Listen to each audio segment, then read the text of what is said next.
Life before sanctions was hard for many Iranians.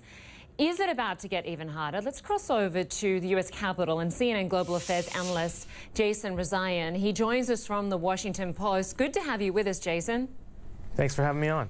Iranian leaders have tried to spin this, saying that these sanctions will be an opportunity for a resistance economy where domestic production thrives. From your experience, that's far from reality, isn't it? Yeah, well, look, it does provide an opportunity when a country's economy and its consumers are cut off from the products of the rest of the world to jumpstart domestic production. But there's so many other things getting in the way of Iran's domestic production. And, the blockades on purchasing goods and making transactions in U.S. dollars and other foreign currencies is only going to make that harder. So that's really empty rhetoric right there.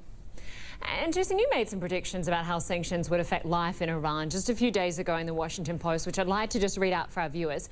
Among other things, you said the rial, the currency, would freefall, further limiting spending power. And you predicted small businesses that have thrived would fold and drug addiction would increase. And you said the general malaise of a society living under the perpetual darkness caused by being marked a pariah nation will only worsen. Pretty powerful words there. These sanctions, of course, don't directly target food or medicine, but they will be affected. Just explain how. Well, again, when you can't transact in the normal currencies of global commerce, you're having a difficult time purchasing goods from abroad. And Iran is able to produce certain medications, but there are plenty of medications for more severe illnesses, cancer, epilepsy, kidney failure, all sorts of stuff that Iran's medical industry and pharmaceutical industry don't produce themselves. So they need to import them from abroad. Even if they're not blocked from doing that by sanctions, they're going to have a difficult time accessing those things. And I think, the notion that the malaise in the country is going to spread, this is a long-term problem that Iran has faced, of being isolated from the world economy.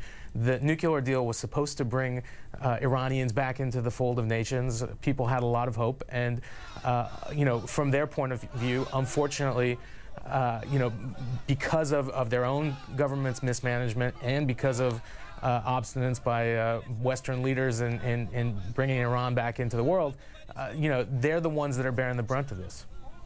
We have seen some sporadic protests in Iran, the majority of which seem to be targeted at the Iranian regime. Let's just take a quick listen to what some people in Iran are saying about all of this.